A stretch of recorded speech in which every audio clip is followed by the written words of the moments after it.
Good afternoon, everyone, and welcome to the information webinar for our Certificate in User Experience Design. And I can see that our instructor Rahim is has joined us, which is great. Hi, Rahim. Welcome to our Certificate in User Experience or UX Design. My name is Marina De Bona, and I appreciate your patience. There's always some technical difficulty, but we managed to get that sorted out really quickly. I am a program manager for continuing professional education, and the UX program is, luckily the UX program is in my portfolio. It's one of the programs that I enjoy the most. And I work with a wonderful guy. His name is Rahim, and he's here with us today. He is one of our instructors, and he also is our academic coordinator for the program. And so he will be doing a special presentation today on his background, as well as he will be showcasing some of the awesome work that our students and our graduates have produced in their portfolios in the program. So without further ado, let's get started with the presentation, and then Rahim, I'll hand it over to you when it's your turn to speak. Okay? Sure. In terms of an agenda for today, we are going to be together for 1 hour until 1 o'clock. I'll talk to you a little bit about York University and our School of Continuing Studies, why choose the Continuing Studies school in terms of your professional development needs, what is the T-shaped professional, and then I'm going to turn it over to Rahim. He'll talk to you about UX design, what some of the job projections are in the field. He's going to be giving you a special presentation. So really, you know, I know that you guys are all here to hear from Rahim rather than from me, but I will give you a lot of the administrative types of information as well. We'll talk about the learning format, the schedule for fall, and subsequent offerings, and then how to register for the program. And then, of course, we're going to have a Q&A at the very end. In terms of York University, for those that are not familiar with York University, we are the third largest institution in Canada. We're located in the city of Toronto. We're at the Keele and Steele's main campus. We're actually building our School of Continuing Studies that was founded on really cutting edge types of programs like UX design. Is going to have a brand new building at the on the main campus of York University. So there are some classes that will be held on campus, not particularly in this program right now, but we do have a beautiful building that will house a lot of our international programs that have full-time offerings and will be on campus. And we do offer other programs that are in a blended format, and so part of it is going to be online, and then some classes may be on campus in this beautiful building that we are building right now, and which will be probably ready in May of 2022. Our community comprises a big group of students. You know, York University wide, we've got 53,000 students. That's not continuing studies, but York University wide, there's 53,000 students. We've got lots of international students as well from 178 different countries. And our school not only offers part-time professional development programs, but we also offer full-time programs that are normally attracted by international students that are coming from all over the world. Now, why choose our certificate in UX design? So the first feature is that it's offered in a blended delivery format. And the advantage and the benefit of that is that it's flexible. You can work full-time while still taking the program. The blended part of it, which is a live component, is actually held on the weekend. So again, it'll help balance the priorities. We have a condensed format that we have developed, which is shorter than many other programs in terms of strengthening and validating your UX skill set. You can do all of that in 8 months. The third is the cohort model. So what that means is that you are not going to be purchasing one course at a time. There's actually 4 courses in this program, and we're going to showcase what those 4 courses are. And Rahim will talk a little bit more about them later. But you will be progressing through the program with the same group of students from start to end. So what this means is that all 4 courses, you're guaranteed to have scheduled. The curriculum flows logically from one course to the next. That's how we built the program. And most importantly, it gives students an opportunity to really build close connections with their peers, to formulate and create support networks, form study groups, get to know their instructors really, really well.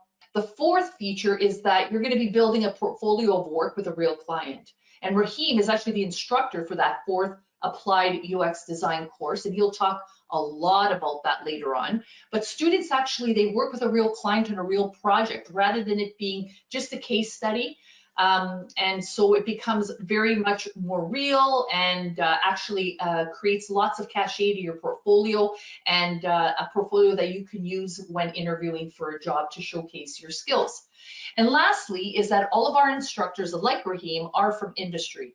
So what they do is that they apply all the core concepts and the theories to real and help students actually make connections to real world, right? And again, the benefits of that is that students always remain current in the field because they're getting amazing examples from their instructors, examples that they're bringing in from their experience having working in the industry. So the next slide is about the Tshaped Professional, and in all of our programs, our goal is to produce graduates who are called T-shaped professionals. And what that means is that they have the core skills to do the job, which are the bottom of the T, but the top of the T are those cross-functional skills that are really important for students and graduates to have to succeed in their career. So employers report that cross-functional competencies or soft skills are actually lacking in the current talent pool. So what we've done is we've taken these competencies, we know how increasingly important they are becoming for organizational and personal success. We've identified what these competencies are, and we have interwoven them throughout the program through various mechanisms. Okay, and Rahim could talk a little bit more about that when he talks about his course, but some of those cross-functional competencies that you can expect to actually practice are things like critical thinking, communication, both oral and written communication, collaboration, very important in the UX design field, emotional intelligence, negotiating and influencing, business acumen, understanding the business context, and presentation skills, having really good presentation skills. So I'm going to turn it over to Rahim, and he's going to take the next few slides. Alrighty, can you guys hear me? Yep, perfect. All right, perfect. So I'm sure you guys know what UX design is, because otherwise you wouldn't be here or you wouldn't want to learn more about it. So UX design is pretty much an industry that's blossomed a lot in the last decade. My background is originally in industrial design, which is physical product design. I'll just briefly tell you about myself right now. So I originally went to Carleton University for industrial design and I minored in business. Worked in various different places in Toronto, and then right around 2011, I decided to move to sunny San Francisco to pursue grad school, and I did an MBA in design strategy because I felt designers didn't know anything about business, myself specifically. So I kind of wanted to learn more about that world of merging design and business together. At that point, I learned more about UX design, which was, where applications for the iPhone and Android were kind of really taking market share, and a lot of startups and companies were, needing and wanting to develop applications which required UX designers. So right around the time of let's say 2009, 2010, up till 2015, there were a lot of more opportunities for UX design, and now there's so much more opportunities because every company needs, a responsive website, an application, kiosks. Like there's user interface design is something that's not going away anytime soon. So yeah, do you want to go to the next slide? So the job market, like I said, has grown by a lot over the course of the last little while. Toronto, I'm sure you guys are scattered all across Canada. Toronto in general, where I'm from, there's so much opportunity here. Places like Ottawa, Vancouver, Calgary, pretty much Edmonton, like we've had students from all across Canada, and there's, companies, whether it's a small startup or a corporation, everyone needs UX designers. So in terms of getting a job, obviously, I'm not going to say you take this program and you're going to be guaranteed a job. You obviously have to put in the work. But long as you're passionate, you have a good you have a good portfolio of case studies that you can speak to. There's nothing stopping you from landing at a company, long as you can articulate yourself and what you're passionate about and your design process, which is what we basically teach in this program. Do you want to go to the next slide, please? Okay, so I'm gonna, like I said, I've been grateful to be a designer for a while now. It's something that I always was passionate about as a kid. My process is pretty much built into this curriculum. So the cool thing about this program is, as Marina mentioned, all of the instructors are practicing professionals. So we have individuals from Shopify. We have one instructor that used to be at Shopify. She's now at Spotify in Sweden, and she's still teaching, which is pretty awesome. And then another individual that used to work at Loblaws, and now I think he's at Maple.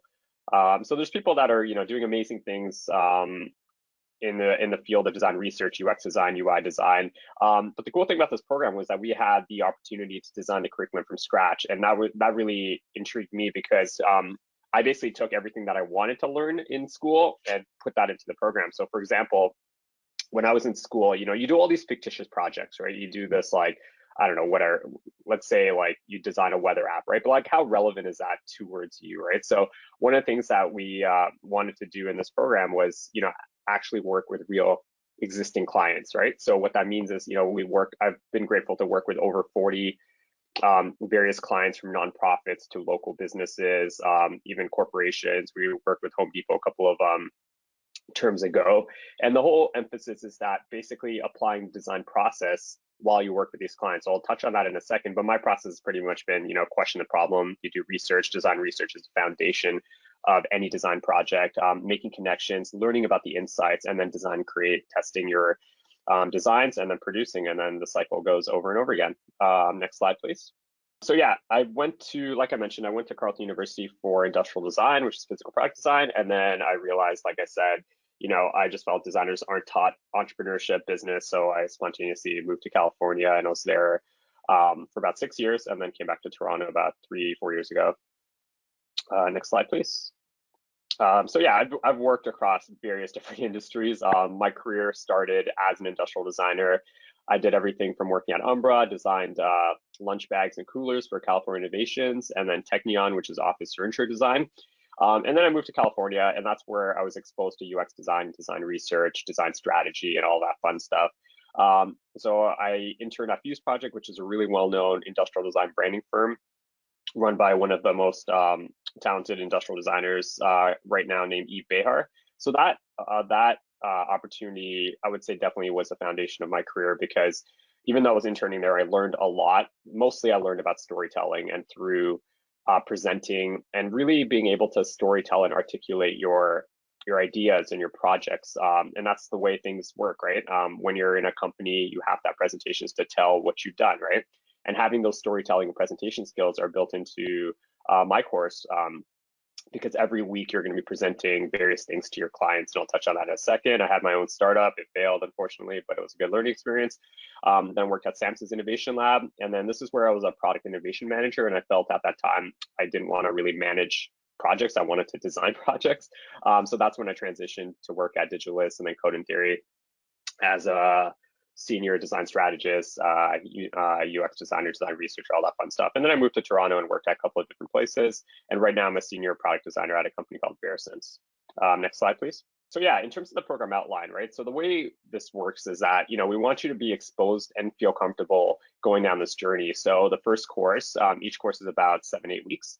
The first course is all about the fundamentals of UX design, which is taught by Carmen. So this course really teaches you, the ins and outs of UX design. What are you getting yourself into? And just really establishing the foundation and the fundamentals of what UX design is all about. And you touch on various elements of the process that's implemented in the other courses. And then you're taught UX design research in the second course, taught by, I'm drawing a blank on her name. Melanie, that's right. And she works at Spotify. And then course 3 is taught by Philippe at Shopify. And course 3 is all about visual design, wireframing. You dive into Figma and the software. And then when you come to me at the end, basically my job is for you to pair you up with a real client and coach you and mentor you to have an outstanding case study for that client. And I'll touch on that in a second. But what I want to do, and my goal for this program is, or for my course, is that number one, you're going to have a portfolio so you can start applying for jobs right out of the gate. And number two is just establish all the things that, like I said, I felt that was missing when I went to design school, right? So the hard skills, but also the soft skills, right? Like communicating with the client, learning about the client's needs, like understanding, empathizing with your client, right? And those are all the things that, sometimes are overlooked in a design program. It's like the little things, right? Like sending a thank you email after each meeting with your client, stuff like that. That's really, teaching the professional skills of being a designer out there, as opposed to, in addition to, the hard skills and learning how to design and all that stuff. Next slide, please. So yeah, my course, so I've had over 34, I think we just finished, I just wrapped up a course a week ago, and we're probably hitting about 40 clients now since I started February 2020, which has been pretty wild. I've really enjoyed teaching because it allows me to learn about all the different industries the clients come from. So I'll talk about a couple of the clients in a second, but the way this works is that, so week one, the teams are, strategically put in teams based on their interests and an assessment we do called Strength Finder. And this allows them to understand a lot about themselves, right? And my goal is for you to understand, what is your superpower as a designer? And what I mean by that is, like, are you passionate about UI design? Are you passionate about UX? Are you passionate about design research? So what I want to do is really pull that out of you, right? Because it's a lot easier to apply for jobs when you know what your focus is, right? Because there's a lot of streams in design, but if you're gonna spray and pray and apply for everything and anything, your results aren't gonna really work out for you, right? So if you really figure out that, I'm super passionate about design research, Melanie taught me all this, like I didn't even know this was a thing, and that's what I want to double down on. Amazing. So now when you're put into a team, you're gonna be the lead for the design research portion of your client project. So we establish the teams, and then we have a kickoff call with the client. So the kickoff call with the client is all about understanding the problem and just listening and learning about your client's problem. And I'll talk about the clients in just a minute. And then the second one is creating a design brief. So what is a design brief? A design brief is essentially a proposal that you're going to say, by the end of the duration of this engagement, we're going to have this done, we're going to have that done, we're going to do this, we're going to do that. What I do to make everyone's life easier is, when I started this course, all these things that I've done is my actual process. I also have my own design firm that I time to time have clients, and this is the process that I've used with my clients. So basically, it's the process that I've implemented in the course. So nothing is, I'm very familiar with this process. So what I did initially when this course started was I would share my personal projects and reports, like what a design brief looks like, what a design research report looks like, presentation looks like, what a business model canvas looks like, all that I was sharing. And then as the course progressed, I realized that, some of these students are doing better work than I've done. So I start sharing the students' examples, which allows them to resonate with what they've done. Now, obviously, the process is the process, but the context and the type of clients you work with, the content's obviously gonna be different, right? But the process is the process. So you just have to apply the process to what you're working on. So as soon as you're done the design brief and the client signs off on the goals, and the reason for the design brief is to make sure that these clients don't take advantage of you. And what I mean by that is, you'll have a client that's like, oh, can you design me a new logo now? Can you do this? Can you do that? I want to make sure that, everything is set on paper and the expectations are very clear, because I want to make sure everything is fair and the students are not being burnt out and so on and so forth. So I'm really cognizant on that. I vet every single client. I have a call with them. I want to make sure, the course objective is aligned with the goals of our goals as a York University program. My course, as well as the goals of the students, and then the goals of the client as well. And then we break into design research. So we spend about 2 weeks doing design research, and this is the core foundation of the course. And this is basically learning about, doing design research, which means doing primary research, which is actually talking to real human beings, like potential customers, stuff like that. And then also doing competitive analysis and all that stuff, and really looking at the market landscape of what industry your client falls under, and just seeing what are the trends and so on and so forth. So it's really presenting concrete research, which is going to be the foundation of what you're going to design. Once you know the criteria of what you're going to be creating, the rest is really easy, right? Because let's say hypothetically, the color red does not validate that industry for whatever reason, just hypothetically saying that. So you don't want to do that, right? You want to make sure your client has a roadmap on their website if they're a startup, stuff like that, right? So you want to really make sure you have the criteria figured out. And that's established during the design and research phase. Now, what I wanted to do was sprinkle in some of the business elements that I've been taught and what I am passionate about. So we do the business model canvas, and I'll share a really good example of what that means and what that looks like. And this is what I want the designers in this program to realize, is that, they're not just designers. They have competencies to be in a boardroom, to speak their mind, to share their creativity. Because to be candid, like, creative people are rare. In the business environment, there's a lot of cookie cut people. But I want to make sure these students are empowered to know that they have a voice and they're able to share their passion and what they know and their point of view. Following that, we do 3 visual, distinctively different design concepts. So this is basically showcasing 3 ideas of different variations that the client would want to see. And then obviously that gets presented, and then the client picks, I like this one, or I like a little bit of that, I like a little bit of this. And then once that's chosen, that's refined, and then they do a working prototype and then do user testing. So this is actually putting the app or the website in front of people and getting feedback. And you'll be surprised how much feedback you get during that phase. Like, I'm always pleasantly surprised. Even in my own work, I'm like, oh, I didn't think of that. And then the final week, basically we all go on Zoom. The client pops in for usually a 30-minute time slot, and then the entire journey is presented, right? So from, they showcase everything that went on in that entire journey. And what I want them to do is not just show the final project. I want them to walk everyone through, like, what worked, what didn't work, what were the heartaches, what did you learn, what were your biggest lessons? And that way, everyone in the class is able to understand the journey from each client and be able to kind of take those learnings and apply them to themselves. Next slide, please. Okay, so this was a couple of terms ago. This was really random. So I was at a kebab shop last year during the pandemic, and I just randomly got talking to the owner. And they are from Afghanistan, and unfortunately, we know what's happening there. So they, their goal when they came to and migrated to Toronto in Canada was to create a Afghan cuisine restaurant. So they opened up right before the pandemic, and obviously, every business was hit last year, and they were slowly recovering. So anyways, I got talking to the owner I was just waiting for my food. And then this course in my program and what I do randomly came up, and I'm like, hey, do you want to be a client? So that happened. So anyways, the students designed their website. Now, what was really interesting about this engagement, and the reason why I wanted to kind of share this, is that, understanding the business model is really important. So what we ended up doing was we ended up creating a Shopify website, and the students designed this website, and you could go on the website. And what we did was we added another revenue stream, which meant now they sell their sauces online. So in addition to the restaurant, people are able to buy their unique sauce online, and that gets shipped to whomever, right? So this was a way for them to not only build a website, but the students to also understand the business of the client and offer another revenue stream, which is selling their sauces and potentially frozen kebabs down the road. So the reason why I like sharing this example is, like, number one, you helped a local restaurant that was suffering. Number two, they learned about their cuisine, and they were able to implement another revenue stream. And that's kind of what I want to get these students to start thinking about. It's not just designing a website, right? You want to be innovative, you want to be creative, you want to implement that into your client to add value to them. Next slide, please. So this was another friend of mine. He's a world-renowned Islamic geometry artist. I'm really into Islamic geometry on the side. And the students, worked with him.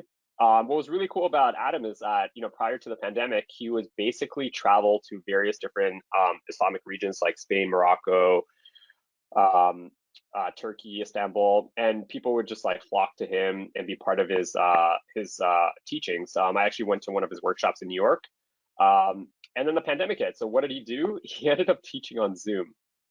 And there would be at one point 400 students logged in, just watching him and participating with him to do these patterns, with the compass and protractor and all that fun stuff. But his website was awful, to be completely frank. He was using PayPal. It wasn't integrated to anything. So I'm like, hey, Adam, and he's helped me a lot. So I'm like, hey, do you want to be part of my course? And then the students actually created a phenomenal website. If you go to his website now, it's adamwilliamsonart.com, if I'm not mistaken. And follow him on Instagram. He has like over 25, 30,000 followers. Like he has a crowd that follow him. So anyways, what was cool about this is that, everything's integrated on his website now. You can buy artwork, you can sign up for courses. It's really, really well done compared to how old school his approach was before.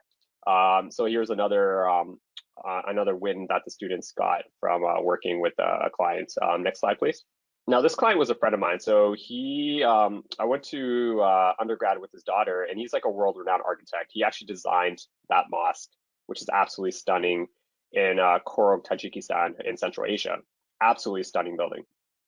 He's 70 years old, still practicing as an architect, super passionate, world-renowned, but his website was god-awful. He was usually embarrassed to send when someone would email him and be like, "Hey, can I see your work?" He'd be embarrassed to share his website. So I'm like, "Hey, Farouk, he's a friend of mine, so I'm like, hey, let me help you out. Let's get the students to design your website." So they worked with them over the course of 7 weeks, and you can check out this website. It's fnda.ca if I'm not mistaken. Um, and Yeah, it was phenomenal what they ended up creating in such a short amount of time. They learned about, what the focal point is of this website. There's so much work that they've done over the years, but let's focus on what they're really passionate about, right? And then the other thing is going back to the business model, the revenue stream. One of the issues with architects is that they get paid, but when they get paid, it takes a while, right? There isn't consistent revenue stream. It's just like a lump sum at the end of the project or whatever it is, right? So I'm like, hey, Farouk, you're really talented. People send you emails all the time for your advice. How about we add a business model of, on the website, there's a portal where people can sign up to spend like, an hour with you and pay like $150 or whatever it is, and just get your feedback, right? Like they could just Zoom with you and be like, hey, I'm renovating my kitchen, give me some feedback, and he'll be happy to share his feedback. And this way he could be getting an additional revenue stream.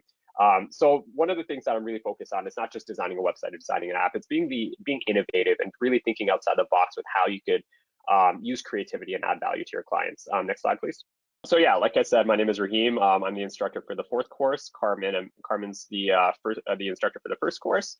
Melanie is a design research instructor. Philippe is the instructor for the 3rd course, which teaches UI and visual design. And then Seva, she teaches with Melanie, if I'm not mistaken. You're right. Yeah, she does. Yeah. They alternate. Yeah. And yeah, next slide, please. Do you want to take this or should I? No, I think this is the last slide, and then I'll take the rest. Okay, perfect. So who should take this program? So, there's been a wide range of different individuals, like from the poll, I see basically everyone scattered across what we have on the slides, which is not surprising at all. So there's a lot of people in the program that, whether they've been veteran graphic designers, but want to, get an edge and learn more about UX design because it's very overlapping. It's not difficult at all. You just have to kind of grasp the process. So there's people that come from the graphic design world, web development world, product design, project management course. And that's basically to, learn more about that world. Every product manager has to deal with, designers now. So it's really good to kind of understand where they come from. Strategists, consultants, and anyone that wants to get exposed to the world of UX and UI design. Like I said, it's not going anywhere, to be completely frank. There's, virtual reality, augmented reality. There's so many different opportunities out there to implement UX design and just understand storytelling and the design process to anything and everything that you're going to be exposed to in your career path. And I think that's it from my end. Okay, great. Thank you so much, Rahim. That was wonderful.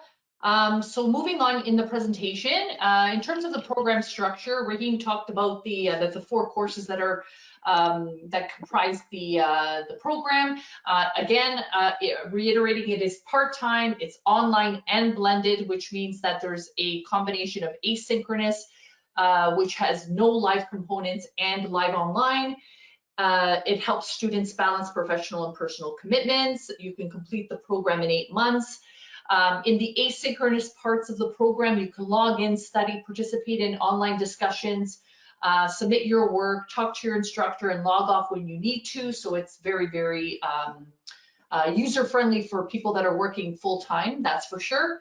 The online sessions, okay, there are 8 required live online sessions that are held on a Saturday or a Sunday. And these are live touch points. So for every course, there are 2 full day live online sessions. So 4 courses times 2 is 8. That's where we got the 8. There may be other live touch points as well throughout the program. So if Rahim, for example, I know that he has a lot of other live kind of touch points. And he will, those live touch points are recorded. So for example, if somebody can't make it, then, the session is recorded and then it is posted. Okay, so in a nutshell, this is what the program structure looks like. And in terms of additional opportunities, now we have lots of value add in this program, but I wanted to showcase a few other things that we offer our students. The biggest thing here is, I think that's actually not even on this list, is a new career kind of portal that is going to be available for students.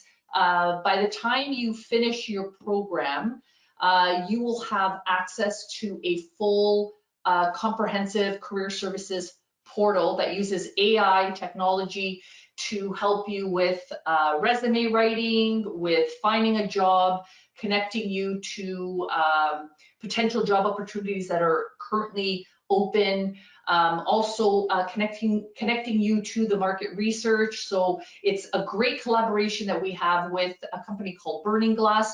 And this career portal, which is going to be called Career Brain, will be available to all students, including those that start in the fall.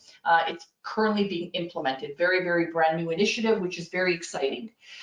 We've also introduced panel discussions. We're going to have a series of panel discussions and guest speakers in the program. Rahim does a lot of this. He brings in a lot of his contacts to speak to students, and I know that he talked to you all about that earlier. We'll have other networking and mentoring opportunities. We do have an entrepreneurship opportunity. It's through Innovation York.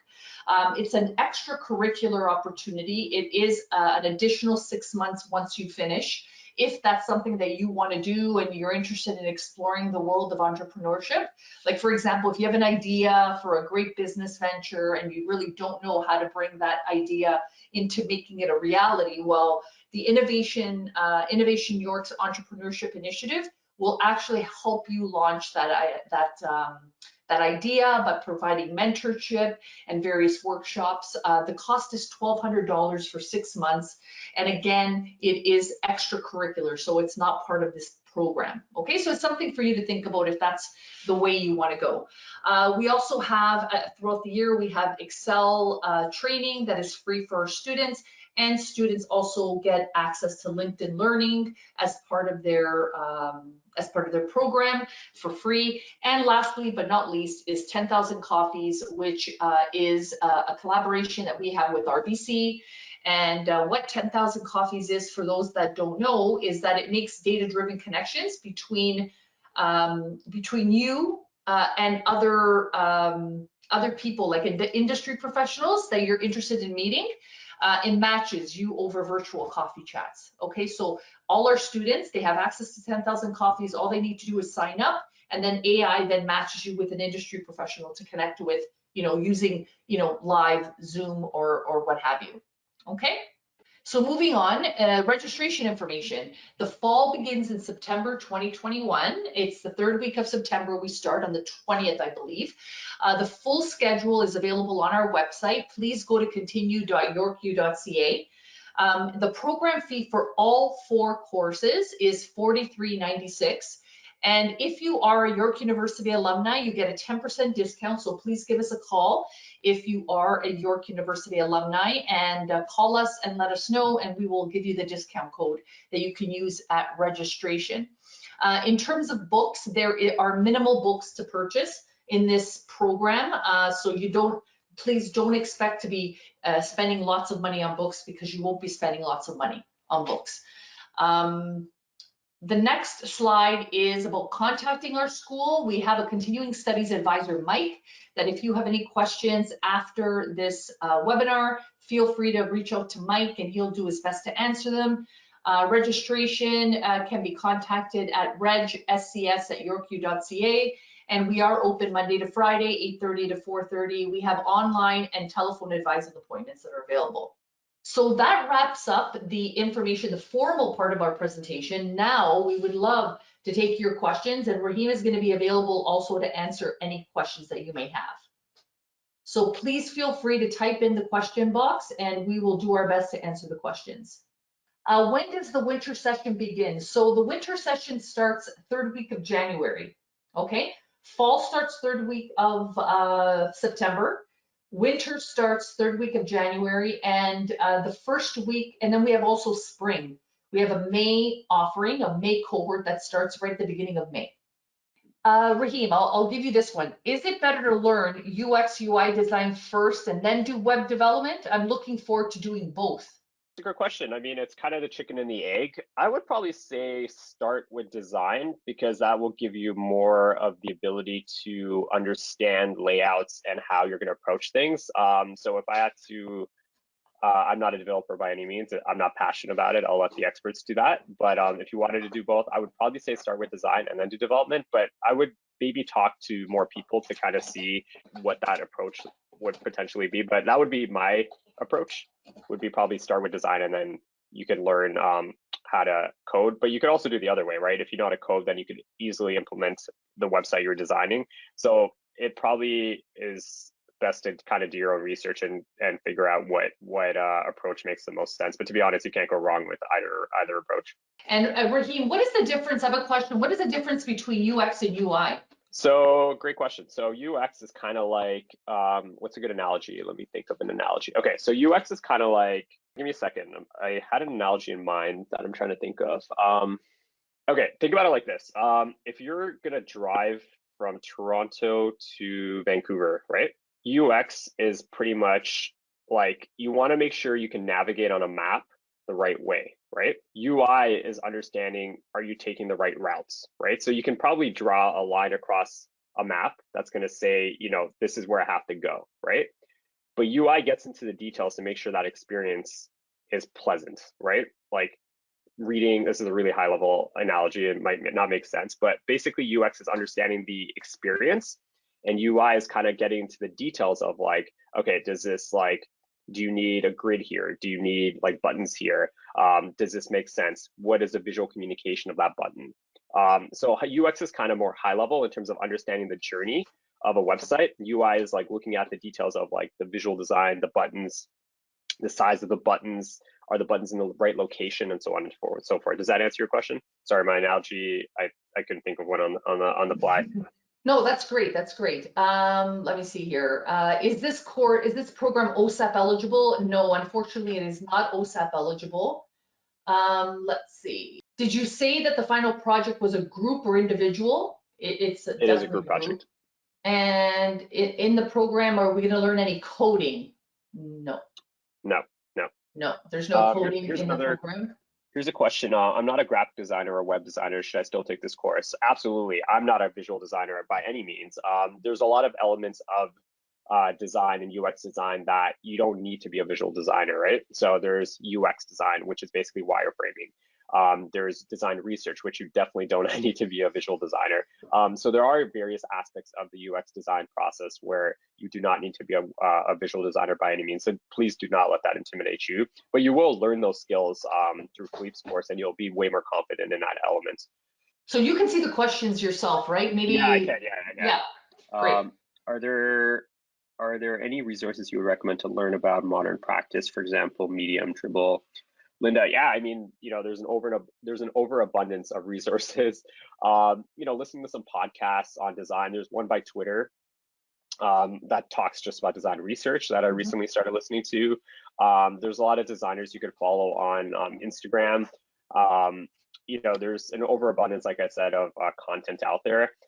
Depending on what your goals are, if you want to learn specifically like the skills, like Udemy, Linda, following people on YouTube would probably be the way to go. If you want to kind of learn and be inspired on a daily basis, places like Twitter and Instagram, and just following really good designers would probably be the best way to do it. And that's what I do in terms of just following the right people on Instagram, on Twitter, and just learning and seeing what they do to get inspired. If you actually go on Figma's website, they have great resources of like just not only how to use the software, but also tips and tricks about design in general. And Rahim, I just wanted to mention about the resources that, as like I mentioned earlier in the presentation, that as a student they get access to free access to LinkedIn Learning, so they could use that as well, right, as an additional kind of resource if they want to learn more, above and beyond what the program will cover. But, our program is like really comprehensive. So I think we're going to be able to you will be able to cover everything you need to know, but you still have LinkedIn Learning as a resource. Yeah, like I said, to be candid, to be a successful designer, the learning never ends. Like I'm still learning nonstop.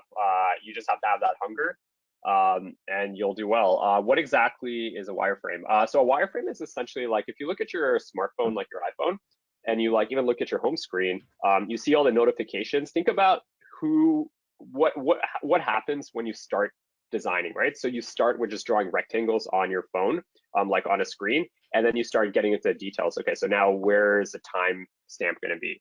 What's going to be in that notification, so on and so forth. So think about wireframes as just boxes that you're creating structure around the different elements of your design, if that makes sense. Once you've completed the course, can you apply for web design jobs? Absolutely, but that's on you because you want to make sure your portfolio is ready for that, right? So the last thing in my course is basically creating a website for your work. Once your website is up, there's nothing stopping you from applying. Once again, it really depends on various variables, right? Like what world do you come from? Is your past in design? So obviously it's different for a lot of people. Some people might, be out of the gate like super talented, and it might be easier for some people. Once again, it all comes down to your level of effort and how passionate you are. And also the other thing that I talk about in my course is just, I hate the term networking. I'd rather call it like building a community for yourself in terms of just, reaching out to people on LinkedIn. It's now easier than ever to connect with people because everyone is still partially home.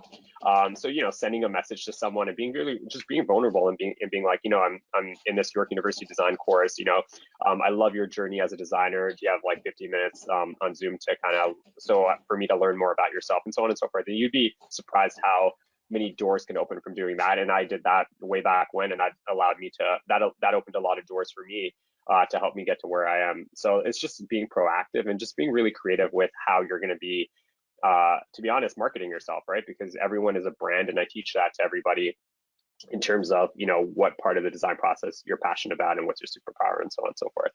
Okay, how does one start in this type of field, entry-level job? So great question. There's a lot of different ways to do this, to start off a career in design. So, after you're done this program, let's just start from there. Depending on what your experiences are. So let's say you have zero experience in design prior to this program, you graduate from this program. Now you have a portfolio of work, right? But it doesn't end there. You need to continuously work on your work, work on yourself, and whether, depending on your age. I had a friend in grad school that was 31 after she graduated, and she did an internship, and there's nothing wrong with her doing an internship, and she grew to be a design lead and almost a director after spending about 6 years there, right? So the thing about design is, like I said, if someone sees the potential in you and sees your passion you from growing, and then there's doing your own freelance work. Everyone needs design, but you want to make sure I teach in my course, you learn the process. So you could literally take my process and start your own consulting firm. And I don't even care, to be honest. Like, I didn't invent the process, right? So we give you the tools. Now it all depends on what you do with the tools, if that answers your question. Do employers expect a lot from new people entering the field? That's a great question. I would say yes and no. No, because it really depends on where you work, right? So there's two main avenues you can go down in design. So one is the consulting route, where you work at a design agency and they get projects from clients and you work on that. And the other avenue is the product in-house route, right? So you work for a company like Microsoft or Apple or whatever it is, and you design products specifically for that company, right? So it really depends on culture. There's so many variables. I've worked at places that have had really bad culture. I've worked at places that have amazing culture that helps growth and helps designers really learn and continue to grow. And those are the places you kind of want to look at when you're interviewing as well. Because remember, when you're interviewing, it's more about you wanting to fit in a place, not just you trying to land a job, right? You want to feel comfortable in that place. You want to make sure they're spending the time to nurture you and help you learn and help you grow from mentorship and stuff like that. So to answer your question, it really depends where you go, right? There's so many places. Like startups I always tell people, like, startups, depending on where they are, early startups aren't usually the best place for young designers to go. And the reason for that is that they're so focused on making their business survive that they sometimes they overlook, mentorship and stuff like that. But it really depends, right? Are there any annual networking opportunities for designers, for example, big events, virtual? So from my understanding from York, I'm not sure, but there are a lot of communities, Toronto, just look up design. There's a design community in Toronto. They usually have, before COVID, open houses where you can visit design firms and stuff like that. So there's so many virtual events going on for networking and conferences and stuff like that. Like Adobe has, if you just look up Adobe conference, they have a free conference at the end of October that I recommend everyone sign up for. And they have tremendous speakers, and you can learn a lot about design and what's happening in design through online conferences and stuff like that. So I highly recommend, if you just go on Adobe's website and you just Google Adobe October conference, you'll see it, and it's free. So I definitely recommend signing up for it. Here's a question. In terms of business concepts, do we learn techniques like Scrum and Agile? We don't get into that, to be completely honest with you, but we do focus on the design process, which is essentially what I illustrated in terms of, understanding the problem, conceptualizing, testing, and then you coming up with the results. So we do not go and get into Scrum and Agile. From my understanding, that's more of a development point of view and project management. Yeah, I think we got them all. Yeah, I think we're good. Thank you, Rahim. Thank you so much for taking the time to be here with us today, and to the audience, to the participants. Thank you very, very much for sharing this 1 hour with us, and we really hope to see you in the classroom.